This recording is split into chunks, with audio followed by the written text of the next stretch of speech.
This is RTV6 News at 6, working for you.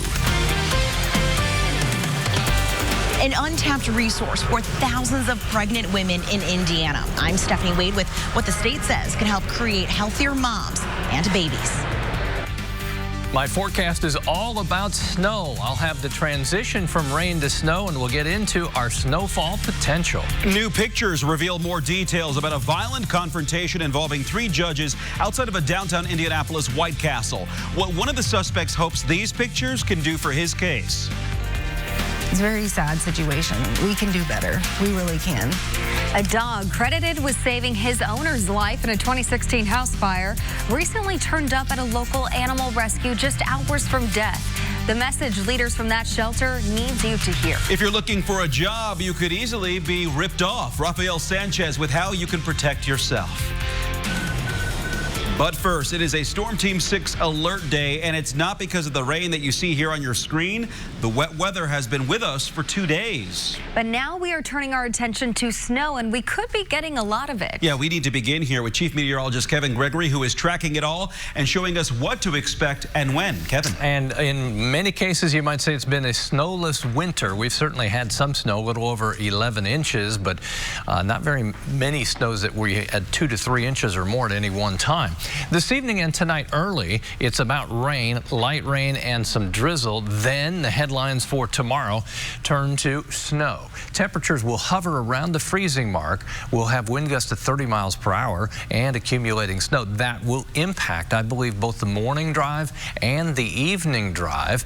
As far as what we have now, all the activity north of Peru, that is some snow from Peru up to South Bend, and then say on I-65 toward Chicago, some snow. There's the advisory in effect 1 a.m. tomorrow morning through late tomorrow. That includes the Indianapolis metro area. Heavier snow potential will be in the northern third of the state as you come into central Indiana, Lafayette through Tipton to Marion and Muncie, 3 to 4 inches of snow. Metro area snowfall potential right now looks to be about 2 to 3 inches. This is tomorrow morning at 7 a.m.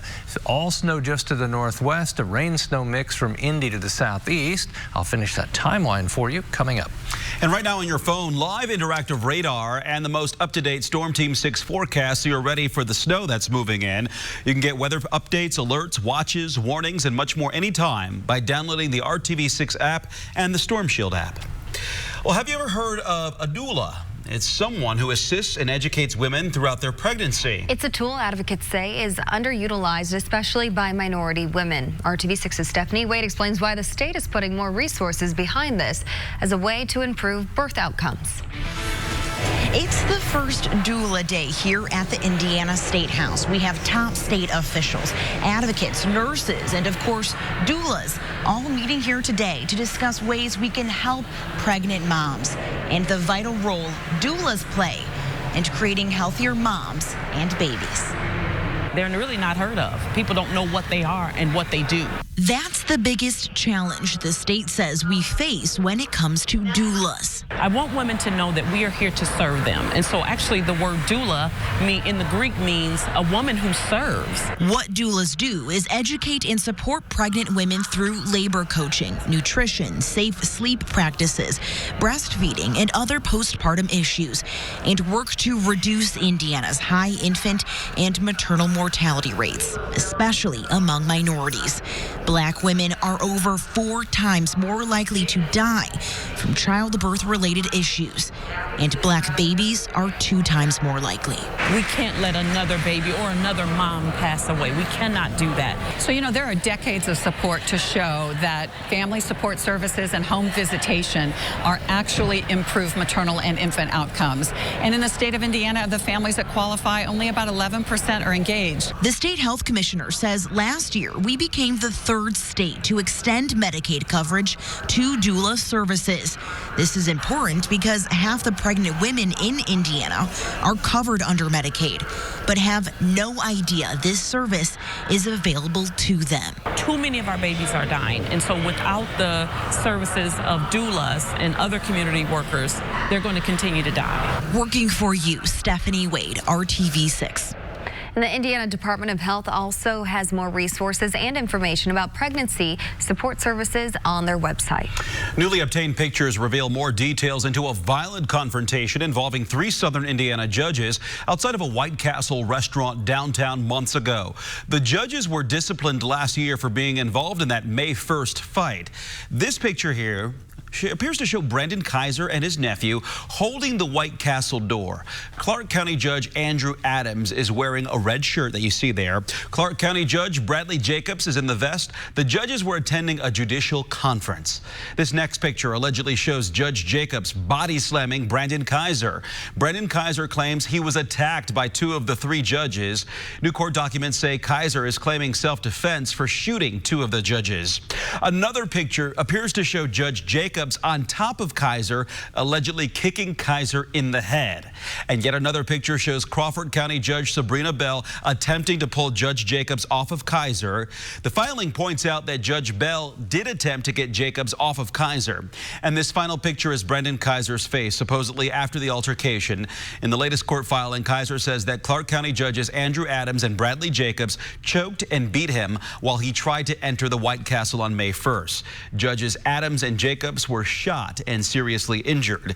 Kaiser is hoping his self-defense claim will reduce the 14 criminal counts against him, ranging from battery by means of a deadly weapon to carrying a handgun without a license. His trial is now set for March 16th. A dog credited with saving his owner's life in a 2016 house fire found himself in need of some extra care. Leaders of a local animal shelter say they found him sick and hours from death. RTV6's Megan Sanctorum spoke with them today as they work to spread a message to other pet owners in need that help is available. This is 15-year-old Romeo. He's just amazing. He has the biggest personality. He's so very smart. And some describe him as a hero. Romeo rescued his family from a house fire in 2016. That's when we first introduced you to him. Firefighters say there were no working smoke alarms in this home, and Romeo woke his owner up and helped him get outside safely. After that, the family was unable to properly care for Romeo, and his health quickly declined. The family gave him to someone else who also found themselves in over their head. That's when he was turned over to Leanne's Animal Rescue. Leaders there say he was malnourished, dehydrated, and had severe infections. He brought me to tears immediately. He licked me, and I just immediately started tearing up because I could just feel his pain. It was unbelievable. Leanne Lawson has been caring for him for about 3 weeks now and says he's doing much better. But she does not want to see any other dogs go through what Romeo did. And I'm not shaming anyone. I'm just encouraging people. Please reach out. Speak up.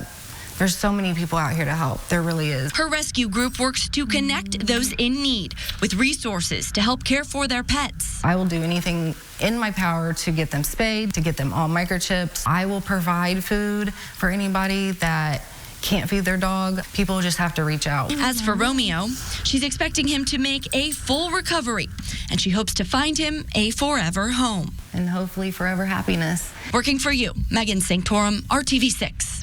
And we will have more info about Leanne's Animal Rescue and connecting pet owners with resources on our website at theindychannel.com. New developments tonight. A proposal that would ban you from using a handheld cell phone while driving is a step closer now to becoming law. Today, the Indiana Senate voted in favor of the bill that supporters say would combat distracted driving and make traveling on Indiana roads safer. The House must still give final approval for the bill before it goes to the governor's desk. Governor Holcomb has endorsed the handheld cell phone ban. You would still be able to talk on the phone via hands-free Bluetooth technology. Tonight, police need your help to find a missing 9-year-old boy. And that tops the RTV6 news feed tonight. The Lawrence Police Department says they are investigating the disappearance of 9-year-old Kamani Bennett and have issued a silver alert for the boy. Investigators say Bennett was last seen Monday at 4:30 in the afternoon. According to police, Bennett is believed to be in extreme danger and may require medical assistance. If you think you've seen 9-year-old Kamani Bennett, call the Lawrence Police Department or dial 911. A death investigation is underway in Marion, Indiana, and police say that they suspect foul play. The Marion Police Department says officers found a man dead in the 2000 block of South Meridian Street around 8 this morning. Again, this is the city of Marion in Grant County. Police have identified the victim as 30-year-old DeAndre J. Oliver. Officers have not released the cause of death, but foul play is suspected.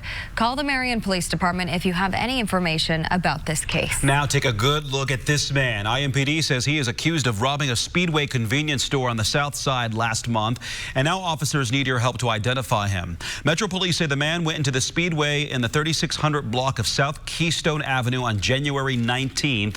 Investigators say he tried to pay for an item, but his card was declined. So officers tell us he tried to take the item by force, began throwing displays and a fire extinguisher as he ran away. If you think you've seen this man or know who he is, call Crime Stoppers at 317-262-TIPS. Today, the CDC says that Americans should prepare for the coronavirus to spread around communities in the U.S. Top health officials say that since coronavirus is spreading outside of Asia and into places like Italy and Iran, that it will inevitably come to the United States. And for the second straight day, stocks plummeted. The Dow Jones lost 879 points a day after losing more than 1,000 points. Analysts say this massive tumble is happening as fears spread that the coronavirus outbreak could stunt the global economy. Disney has a new CEO, and he is a graduate of Indiana University Bloomington. Today, Disney named Bob Chapek as its new CEO after Bob Iger announced he will step down immediately. Chapek was most recently chairman of Disney Parks, Experiences, and Products business. He graduated from IU in 1981. Iger said he wanted to focus on the creative side of the business. He said he could not do that while running Disney on a day-to-day basis. Looking for a job? Check out how you could be ripped off. I'm Rafael Sanchez. That story next on RTV6. Pacers back after a two-game roadie coming off the All-Star break, in which, by the way, they lost by 46 Sunday up in Toronto. Cody Zeller, though, the former IU star, Washington's own, in the house, meeting with folks from Riley Hospital. Part of a big special night in senior night in high school basketball. It's all coming up next. And temperatures will be on quite a road trip over the next several days. Some big temperature swings are on the way. Obviously cold enough for snow during the day tomorrow, but temperatures early next week will warm well into the 50s. Details on that straight ahead. Within the Appeal. This is RTV6 News at 6, working for you. Hiring Hoosiers is all about connecting you to jobs, and that means working to earn money, not lose it. But several job offers are guaranteed to cost you a couple $1,000s. Tonight, Call 6 Investigates Rafael Sanchez takes a look at a $28 million problem impacting thousands of people.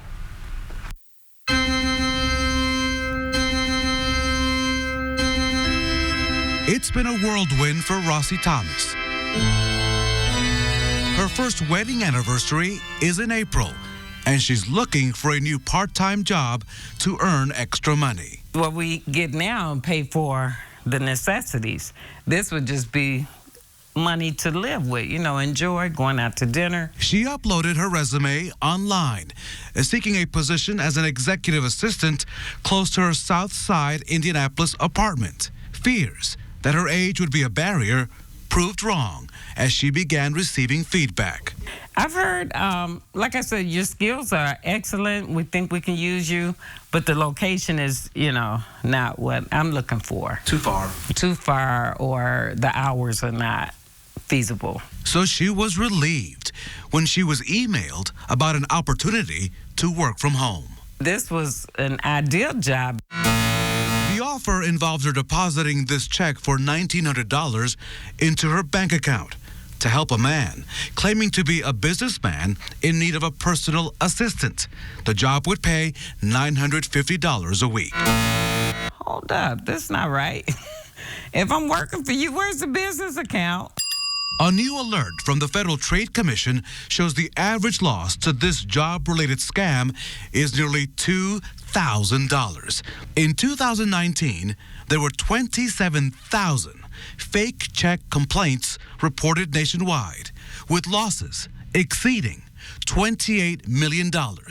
It's a good thing Rossi sent us an email. You said stop. It's fraud. People that's hurting and need income and looking for jobs, and for someone to throw this at them, you know, it's really messed up. I might have deposited it, yes. And they probably would have took this $1,900 and some. Rafael Sanchez, RTV6. And luckily, we were able to stop Mrs. Thomas from losing any money. These check-related scams ranked top in 2019 for the amount of money most individuals lost in reported schemes. We have all the details about this job scam scheme and how to protect yourself posted right now on the IndyChannel.com and the RTV6 app. Kevin. And the blue on this map represents snow. We'll see a lot more of that during the day tomorrow, but light snow right now, Chicago over to South Bend. Rain in Peru, but you get just to the north, northern Miami County on into South Bend and lower Michigan, some light snow. Some drizzle still planned for central Indiana through the evening hours, then an expansion overnight of a rain-snow mix, eventually changing to all snow tomorrow. Temperatures above freezing everywhere in the Hoosier State. No problem down to the south. It's 44 in Evansville. Indy's at 38. And you see the temperatures up to Peru and Miami County at 36 degrees. Tomorrow morning, there's the probability of snow. That's what we'll have for the morning drive and for the evening drive. Although quickly, I would say after 4 or 5, this will diminish. At least the opportunity for additional snow will diminish that hour. 7 a.m. just northwest of Indianapolis, all snow. The pink is a rain-snow mix, and then it's rain that you see south of Bloomington, Greensburg towards Seymour. By 9 a.m., an expansion of the area of snow, including Bloomington through all of Indy to Richmond. Take it to 11 a.m. These may be some bursts of snow that will reduce visibility and have an impact on roadways. Temperatures will be very close to the freezing mark. 1 o'clock in the afternoon, still working its way south and east with the rain in the southern portion of the viewing area. That's why your snow not expected to be as much. And then 3 o'clock, Bloomington, Greensburg, Richmond, northwest, the snow, and you begin to see how that sweeps off to the east as we get to the evening hours. Temperatures, they don't change much tomorrow. If they do anything, they just slowly drop. As the temperature drops, then the road conditions will become more tricky. 3 to 4 inches northwest of Indianapolis, 2 to 3 in the metro area, 1 to 2 just south of Indy, but I'd say Bedford, Seymour areas south of Greensburg, less than 1 to 2 inches. Don't forget the RTV6 app. Any cancellations, delays, or changes in after-school activities will be there, and the Storm Shield app also of help. We're dry and it's quiet. Thursday, Friday, and Saturday, temperatures really start to rebound. There's a basketball tie-in. Temperatures rebound Sunday and then peak early next week in the mid-50s. Give me a stat, Dave. I've got 1 rebound. I like it, Kevin. Well done. Thanks, everyone. Big night tonight. Pacers back after losing by 46 in Toronto on Sunday. Jeremy Lamb out for the season. Victor Oladipo will not play again tonight. Sore lower back. They have the Hornets at 7 o'clock. Let's take you over to the Convention Center. NFL Combine underway. The big story for the Colts. Left tackle Anthony Costanzo will be back next season. He talked the day after the season last year that he was considering retirement, but just recently told the Colts, yes, he's definitely coming back, a year-by-year basis for him. But this will mark his 10th season this fall and a little more consistency for a really good unit. Getting Anthony back and having the starting 5, I know him and Quentin have built quite a relationship and continuity on the same side. I think all 5 guys have built a continuity because I think with the O-line, I mean, it's not always about having the 5 best talent, but 5 guys that'll play together. So no, it's big for us. Good to have Costanzo back. Meanwhile, high school hoop all around the state. Senior nights, including Monrovia, which has seen at least one player grow up. Josh Smith. He's come a long, long way. In tonight's Sports Extra Spotlight. Inside Branch McCracken Gymnasium, it's all about basketball. Practice plan is followed to the letter, and up on the scoreboard, a list of the Bulldogs' 1,000-point scores. Former Monrovia star Luke Smith is on there, and recently added his younger brother, Josh. What's going on here? It's pretty special. It's a family tradition, apparently. Yeah, it's really special to be in the 1,000-point club with him. It's really cool to just grow up watching him play, and then now I get to do the same thing. Smith stands tall among the 5 seniors on the team as Josh's story goes well beyond the point club. How have you seen his game grow the last couple of years? Well, kind of like him in stature, I guess. So, because, he came in as a 5'11 freshman, played all year on our freshman team before he hit his growth spurt starting his sophomore year. But I think he's gained a lot more confidence. In the end, practice makes perfect, to the tune of averaging 21 points and 11 rebounds a game. And earlier this month, accepting a scholarship offer to Stetson University, located just outside of Orlando, Florida. Palm trees, a lot of sunshine. That's not so bad. There's nothing wrong with that. You can't blame him for choosing Stetson. I went on a visit there a few weeks ago, and it was 75 and sunny. And I got back to Indianapolis, and it was almost depressing. It was sleeting and cold. But yeah, it's super nice down there. Game nights have become super nice here. Packed gyms, the smell of popcorn, and a ton of wins. The young man who came in at 5'11 is now 6'8". And the growth of the program just might match it. Next week's playoffs might mark the eventual end of the season, but the standard is set and perhaps passed down for the next group. It's hard not to think about, but just try to go out there and play every game like it's my last and really take every practice seriously and try to get better every day. Enjoy every moment you can. Yeah, for sure. Cherish all moments. There's a sense of pride there. For sure. But it is, you just never want it to end. It's going to be weird walking into the gym or walking through the hallways and not seeing these guys. High GPA, top 10 in his class. Stetson got a good one. Hey, finally tonight, first and foremost, from the Speedway. And guess what? Fernando Alonso, he'll be back during the month of May. Bound to ride with Arrow McLaren SP, driving the number 66 for those guys. And if you're wondering, we're 89 days away from the 104th running of the Indy 500. The News at 6 continues after this. On the 2020 Altima. Snow arriving tomorrow morning, temperatures right around freezing. A lot of people have been asking, when is it really getting here? Tomorrow morning. There you go. Shoot Kevin a happy birthday message. That's right, on Facebook. Birthday boy. See you at 7.